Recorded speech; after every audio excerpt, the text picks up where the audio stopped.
Can I get your name and where you're from, if you don't mind? I'm Kai. Kai, can I get spelling for you? Straight out of Dogtown, K-A-I. I'm Jesus Christ, and I can do anything I f***ing want to. Hola chula! Thank you so much for clicking onto this video. And if you are new here, well then, hi, hello, my name is Kai.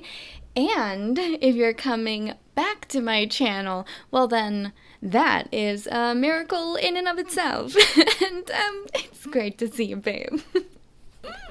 So ordinarily on my channel, I like to share my experience as a person who has left the Jehovah's Witnesses organization and what it was like to grow up in a high-control Christian cult. But recently, I had to take a break from YouTube to focus on my real life, if you will. And while I was gone, I came to this conclusion. And I think that what I'm about to share with you is quite possibly the #1 thing that an ex-Jehovah's Witness, ex-Mormon, ex-Fundy, ex-cult member of anything, the most important thing that you can do is live a good life. Simple. Maybe not so simple, but that's the most important thing. And I know that I'm right about this, and I'm willing to fight anyone who disagrees with me in the parking lot of a Denny's. I'm serious.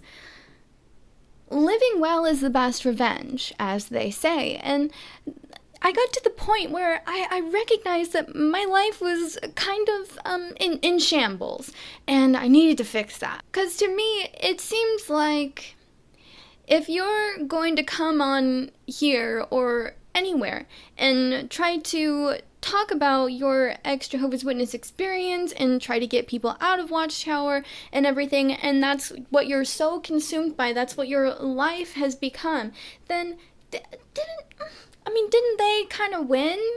Because they're still living so rampantly in your mind and in your life, and still sort of controlling what you do, in a way.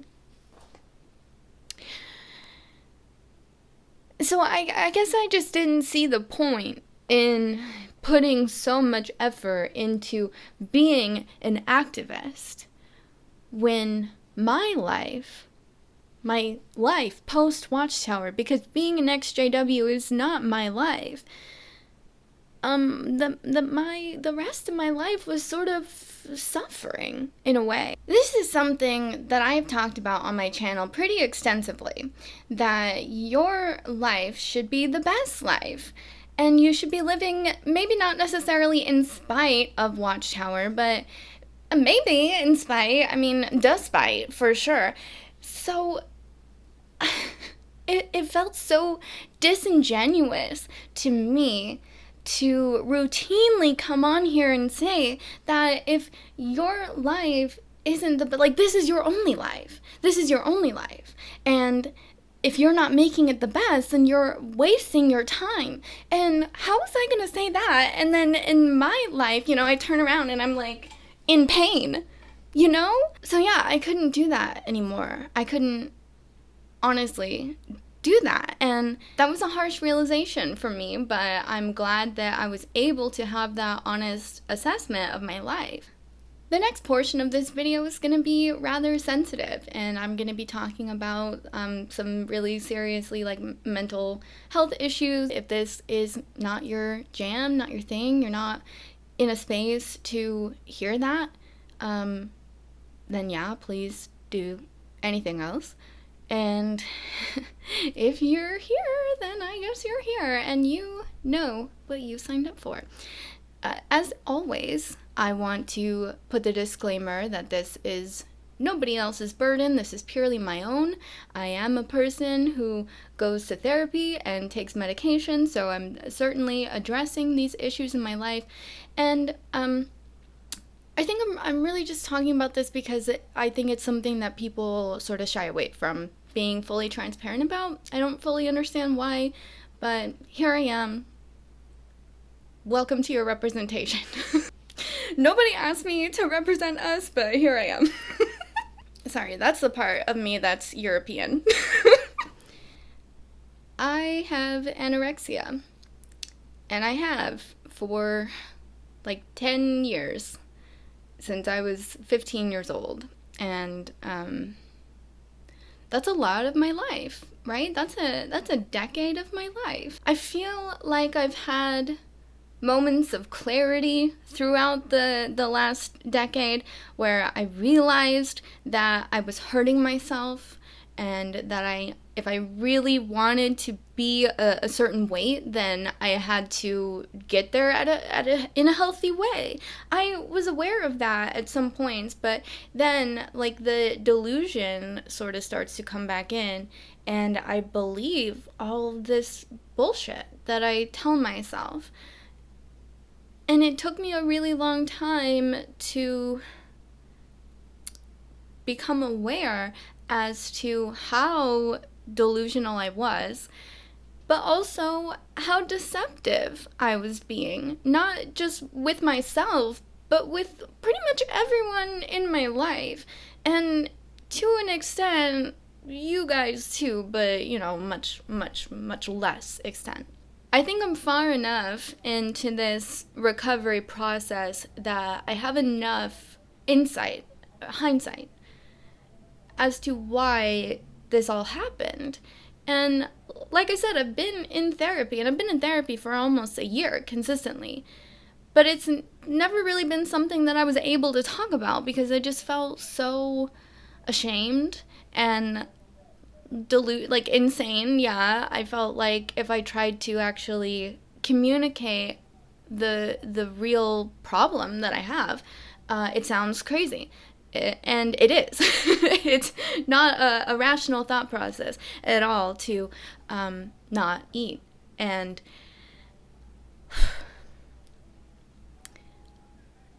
I think there were a lot of people in my life that knew, but they didn't know how to talk about it. And I didn't know how to talk about it. And I was definitely not ready to until very recently. I've been on this journey for almost exactly 2 months and a couple of days now, and I feel so, I don't want to say stupid, but I feel so embarrassed, like analyzing my behaviors over the years. I was definitely in denial a lot about it, and now I feel like because I am operating with ownership of this and taking responsibility for it, I feel a lot better. I feel a lot more equipped to actually do something about it. Saying I was anorexic used to feel like a dirty word, like a word I wasn't supposed to say, or something that I wasn't supposed to talk about. And I don't know if that's because this particular disease convinces you to isolate yourself in order to have some sort of protection, because obviously other people are going to be concerned about you and want you to not do those things to yourself, so you decide that it's easier just to be alone. While there have been times where other people have reached out to me about it, I was definitely not in a space where I was open to hearing that. At the time, it felt like it was an indictment of my character. Like, they were attacking who I was as a person. That's how deeply this had its, claws into me. Is because I felt like that made me who I was. Like, it was a core aspect of my identity. Was that I had... See, it doesn't even make sense. But that was obviously a tendency that I felt really comfortable in. And a lot of these disorders, food disorders, stem from a place of control. Seeking to gain control. Because what more I mean, you're the only person who can make you eat unless somebody is like forcing you to eat, like physically, but you're the only person who can actually do that for yourself, right? And that is a big deal to someone who is searching for some sort of independence, some sort of aspect of their life that they have dominion over. And so for me, I think, now this is just my thought process, okay? But I think that because I grew up in Watchtower and having so few instances of autonomy that I didn't have to beg, steal, and borrow for, that was a very natural place for me to retreat to. And then also, I mean, obviously the body dysmorphia is outrageous, and it's something that there really is no cure for, right? I mean, you have to be able to think your way out of that sort of stuff. And I really didn't see it as an option to not give in to what my mind was telling me that I needed to do. Because for a very long time, I saw myself, and I still sort of deal with this. I mean, sort of. This is still a really big problem that I have, but I've always been so critical of my weight. And even though I know, like, the root cause of it might not have been so much that I thought I was fat and that I needed to lose weight, but that definitely, it made me so uncomfortable. It made me super uncomfortable to see myself as a bigger person, even though there's really nothing wrong with that, right? I mean, especially nowadays, people are so much more accepting of all these different body types. But when I was a teenager, there was this certain aesthetic that I really was drawn to. And I was online, I was on Tumblr, and this was like a feed, right? This was something that I could just like obsess over and just like continuously scroll on my phone and look at pictures of like these super like emaciated girls and like their tiny little wrists and like the veins, and like there was this aesthetic of starving yourself to death for a long time. I mean, I'm sure it was in other places, but specifically on Tumblr, and specifically the places that I was drawn to or that were coming up in my feed. So it became something that I genuinely obsessed over, and I felt so insufficient as a person because I didn't have this body type. And honestly, I don't even really know what my body type is anymore. Like, my body is so different from how I used to be. And while I used to see something really wrong with how I looked, and I took a lot of pride that I had completely changed the way that I looked, I feel so bad. I feel so bad for that person that I was, because I was making her feel like shit for no reason. You know, like, if I could go back in time and apologize, I would. 'Cause, like, I just didn't deserve the way that I was treating myself and thinking about myself. And I know that that's gonna happen again. I'm aware that I'm always gonna be anorexic. There's nothing I can do about that. But I don't have to live that way. And it sounds stupid, but I didn't know that that was an option. I didn't know that that was an option. I thought that the only way to get rid of the horrible feelings that I had about myself was to starve myself. That was my solution to it. And then that became my solution to almost every problem that I've ever had in my life. Any sort of stressful situation that I encounter, for whatever reason, because I feel so safe, I would starve myself. And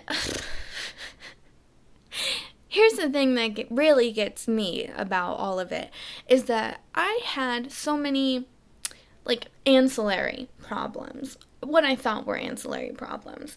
Like, I was going through a lot with my skin. You guys could never really tell, because, like, makeup and lights and, like, a little filter, you know, whatever. But I was having so many problems with my skin.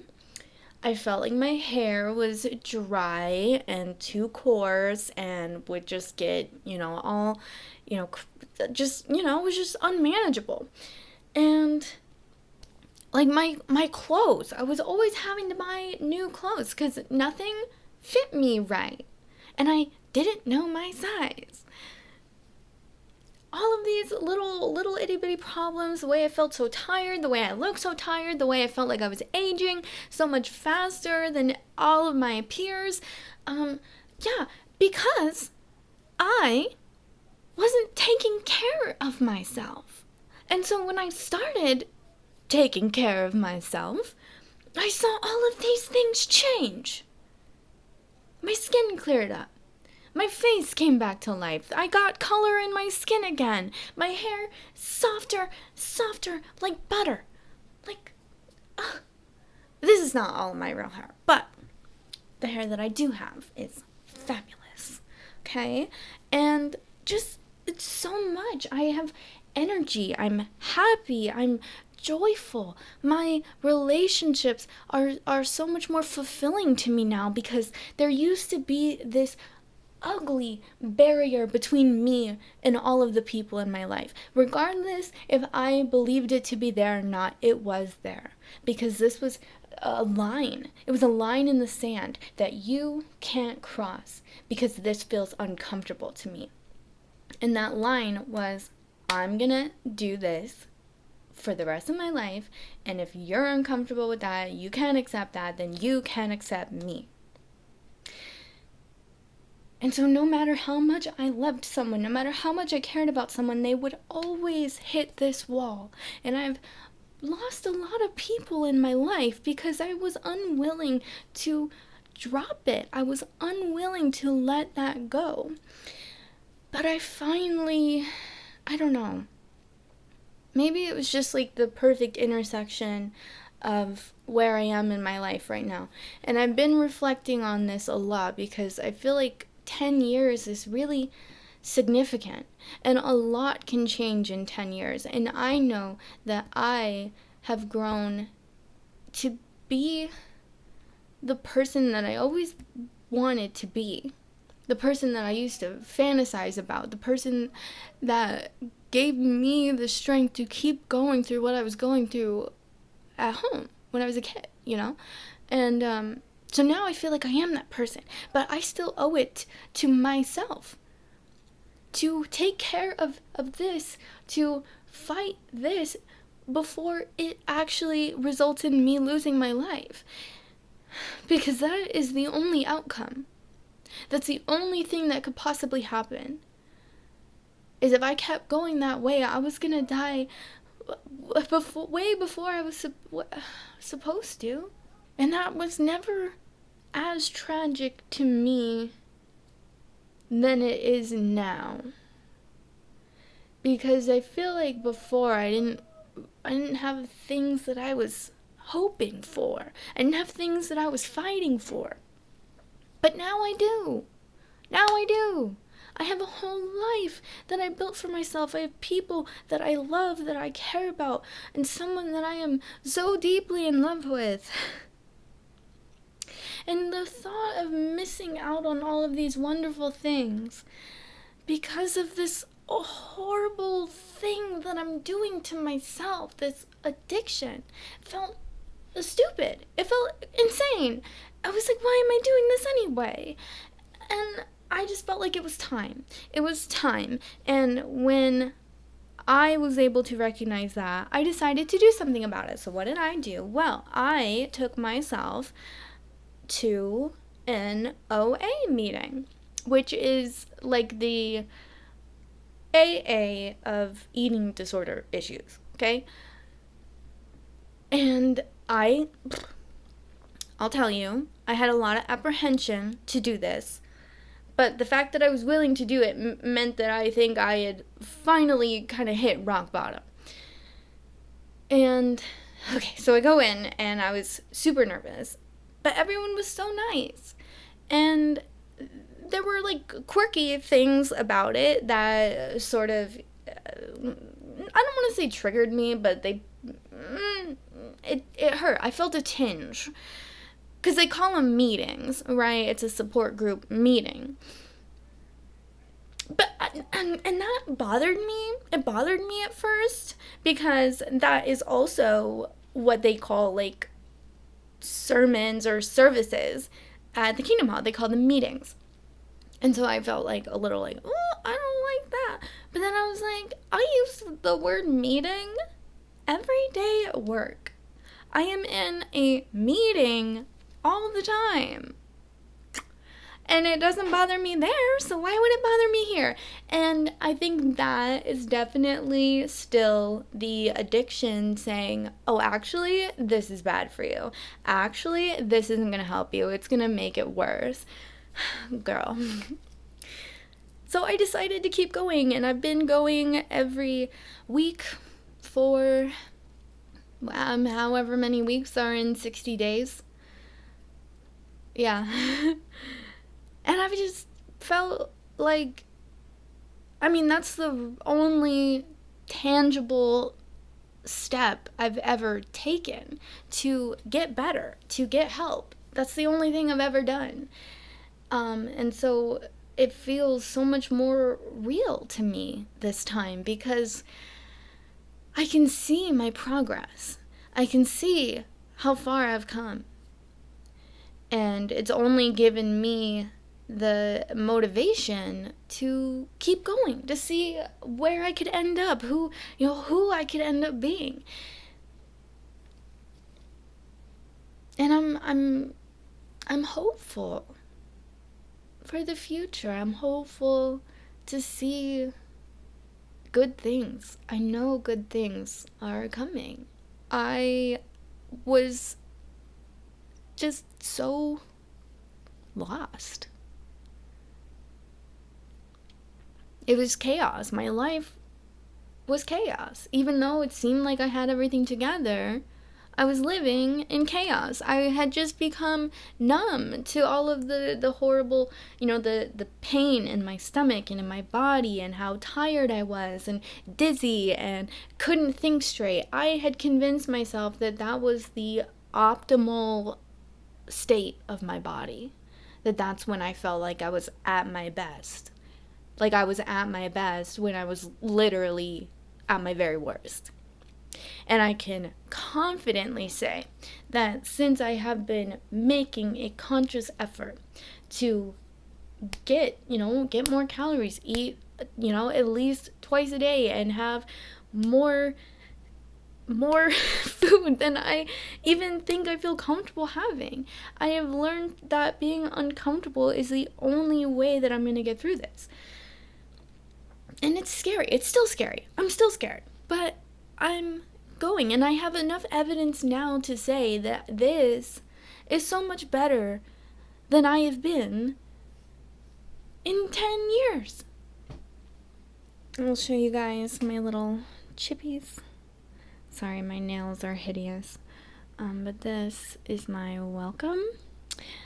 This they gave to me for 24 hours.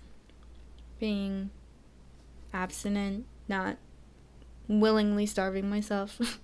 So when I got this one, I was like, okay, this is one day. But there's no way. There's no way I'm gonna make it past this day. And then I got this guy. This lovely, lovely guy. And I was like, okay, 30 days, whatever. But I definitely not gonna make it to 60. 60 mother freaking days, you guys. 60. More than 60 now.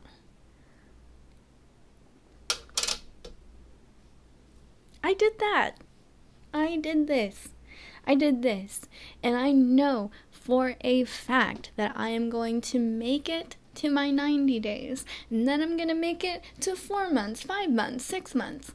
The rest of my life. Because I have to. I have to.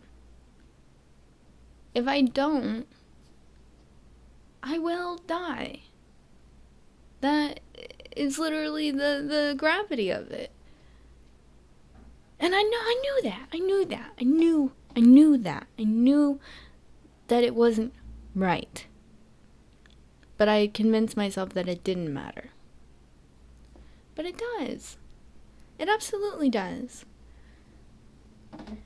Because I didn't go through everything that I went through with my parents, with the church, Watchtower.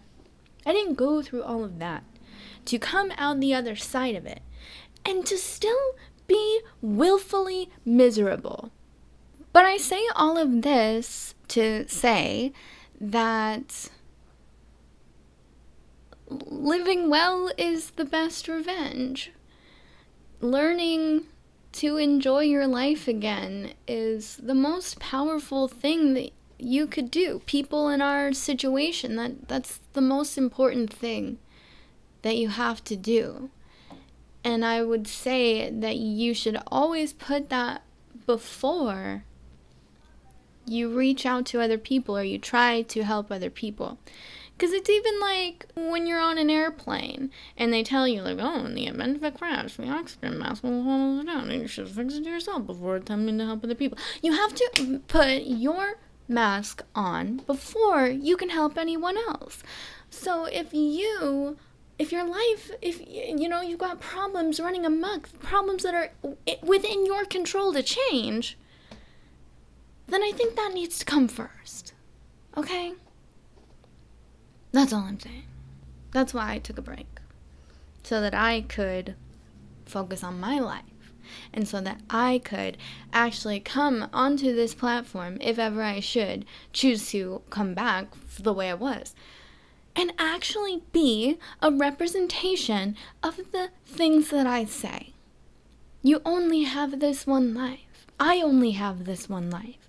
And the fact that I mistreated it and neglected it makes me sad, but I have the rest of however long I am granted to be here to change that and to actually love this being that I am. Yeah. That was just my thoughts, just my opinion, and just my video. So, if you like this video, then you can leave it a like. And if you like me, then you can subscribe to this channel where someday maybe I will make another video that you can watch and whatever. And yeah. Because, see, this is my favorite part. Because this is my channel. And that's what we do here, baby. So, subscribe! And, as always, chulas, I hope that you are having a beautiful, wonderful, amazing rest of your day. Bye! There were so many aspects. My microphone is not even plugged in.